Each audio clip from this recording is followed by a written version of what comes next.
Hey guys, Pastor Derek here, and I want you to know 3 things about the most recent Super Bowl halftime show performed by Rihanna. I think they're going to really shock you. They're going to really blow your mind. It shocked me when I first realized what was going on as well. Be sure to watch to the end though, because you got to get the last part is the craziest part. Number 1, what Rihanna was doing on stage was clearly a ritual. Now follow me. All of the dancers are surrounding her. They're in white. They're like sheep being led to the slaughter, right?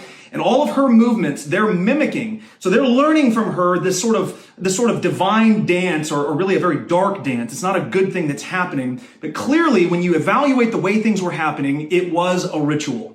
Number 2, not only was it a ritual, but it was predicted in the Bible. So in Zechariah chapter 1, verse 8, it says, I saw in the night, and behold, a man riding on a red horse. Now, if you remember in the video, Rihanna is wearing red. She is signifying the red horse here. But keep reading. What he says is, he was standing behind the myrtle trees in the glen, and behold, behind him were white horses. What were the dancers wearing? White. So what they're doing is they're trying to connect what they're doing to the Bible so as to make you think that it's okay, but it's not. It's dark. It's demonic. And the Bible predicts this, that this is how the Antichrist comes into the world, through this ritual that is going to be performed in front of the whole world that people are just going to accept wholesale. But most importantly, number 3, most importantly, if you've been following me this whole time, here's what you need to know about the Rihanna performance.